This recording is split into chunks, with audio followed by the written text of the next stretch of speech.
disponível. Quer dizer, não presente os requisitos, nem que ele queira, ele pode fazer a proposta, porque a ação é indisponível. Presente os requisitos, ela passa a ser disponível. O titular dela, o Ministério Público, pode dispor da ação. Quer dizer, esses requisitos não seriam constitutivos do direito subjetivo do réu, a suspensão condicional. Seriam requisitos para que o Ministério Público pudesse fazer a proposta da ação penal, tivesse a disponibilidade, porque a ação pública é indisponível da ação penal. Porque se você entende que é um direito subjetivo do réu, você teria aquele outro problema. Se é um direito subjetivo do réu, tem que ter tutela no Poder Judiciário. Então o Ministério Público diz: doutor juiz, não faça a proposta por isso, isso e aquilo. O juiz diz: mas eu acho que caberia fazer a proposta, mas eu não faço. Então diria o juiz: se é um direito subjetivo do réu, então faço eu a proposta.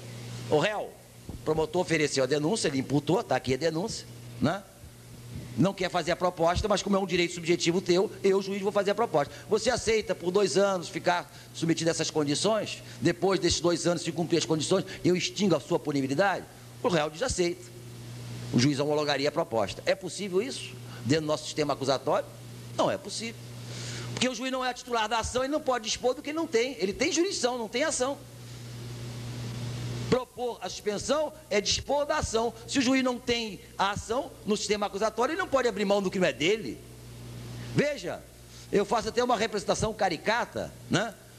O juiz está aqui, diz: doutor promotor, o senhor vai fazer a proposta? O promotor diz: não, eu não faço a proposta por isso, isso, isso.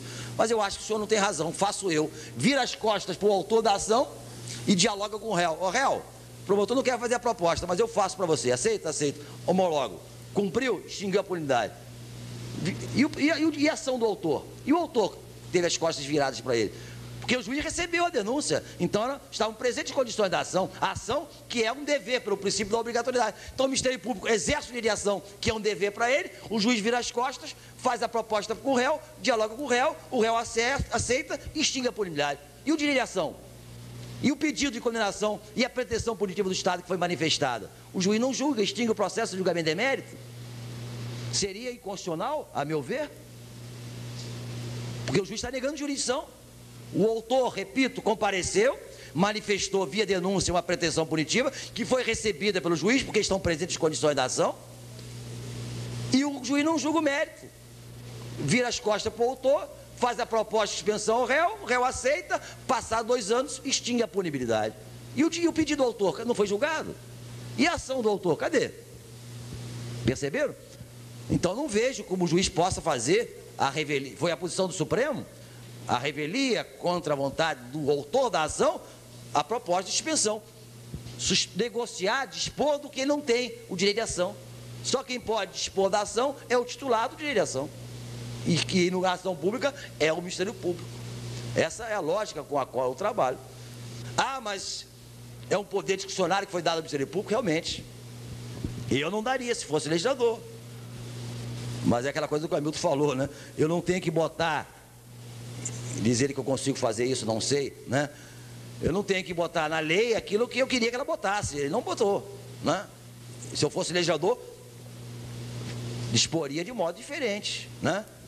Inclusive criando um mecanismo de controle pelo menos eficaz, para não ficar o talante do promotor fazer ou não fazer a proposta segundo critérios pessoais, subjetivos dele, o que é um absurdo, né? Mas é o sistema que está colocado ali. Tanto é que no anteprojeto do professor Weber, o juiz fazia a proposta. No Congresso Nacional se modificou. Não, o Ministério Público que poderá propor. Olha, se modificou o texto é porque se modificou o sentido também. Não é como estava no anteprojeto. É um poder discricionário? É, que foi dado ao Ministério Público. Um tanto ou quanto censurável? É.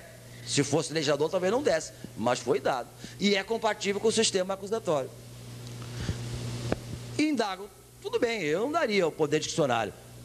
Mas por que o Ministério Público, órgão constitucional, com as mesmas garantias da magistratura, não pode ter também um poder discricionário? Não estou falando como promotor, não tem nenhum espírito de corpo, pelo contrário, eu sou um crítico do Ministério Público, até porque gosto do Ministério Público, né? Não estou falando porque eu sou promotor, quero ter poder, não quero ter poder nenhum, pelo contrário, cada vez hoje eu estou mais anarco, estou longe do poder, né? Não quero promoção, não quero nada de ninguém. Não preciso puxar saco de ninguém. É fácil ser independente como eu sou, porque eu não quero nada, né? Aí é até fácil. Não preciso beijar a mão de ninguém. Não tem mérito nenhum nisso, porque eu não quero nada. Talvez se eu quisesse, eu fosse subserviente, como alguns são. Então não tem mérito nenhum. Então eu estou falando isso não é porque eu quero ser promotor, ter poder, até porque eu trabalho no júri, e no júri não tem proposta de suspensão condicional, porque a pena mínima é 6 anos do homicídio, né? Enfim, mas me parece que o Ministério Público não deveria dar, mas foi dado, não é inconstitucional. O Ministério Público hoje tem as mesmas garantias da magistratura, as mesmas, literalmente. Por que não pode? Eu não daria, repito pela 4ª vez, mas o legislador deu. Opção do legislador. E não é inconstitucional, temos que aplicar. E é compatível com o sistema acusatório. A outra interpretação viola o sistema acusatório. Aí eu pergunto, o perdão na ação penal privada não é bilateral também? Não depende da aceitação do querelado? Depende. Também não leva à extinção da punibilidade? Leva. Alguém até hoje disse que o perdão é um direito subjetivo do querelado? Por que o querelante pode ter o poder disciplinar e conceder o perdão ou não, e o Ministério Público não pode ter o poder de fazer a proposta ou não de suspensão do processo? O querelante acorda de manhã, de bom humor, e eu vou perdoar aqueles meus querelados. Está de mau humor, eu não vou perdoar coisa nenhuma. Não precisa justificar nada, perdoa ou não perdoa, poder discricionário puro. Ninguém até hoje disse que o perdão é um direito subjetivo do querelado. E por que a lei não poderia dar, como deu, um poder discricionário ao Ministério Público de fazer ou não a proposta de suspensão condicional do processo? Por que o particular, a vítima, pode ter poder discricionário e o Ministério Público, como órgão constitucional, com as mesmas garantias da magistratura, não poderia ter? Eu acho que não deveria, mas que pode, pode. E a lei deu. O Ministério Público poderá propor presentes aqueles requisitos. Ausente aqueles requisitos, nem querendo, ele pode fazer a proposta. A ação pública é indisponível, né? São essas as questões que eu coloco, com uma certa ousadia, com um pouco de contribuição pessoal para o debate. Nós temos aí perguntas e objeções para após a palestra do professor. Muito obrigado pela atenção de vocês.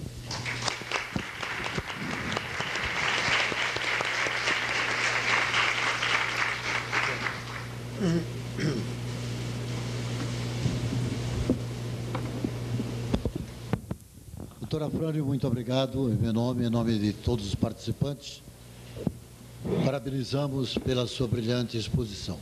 E vamos ouvir agora a palavra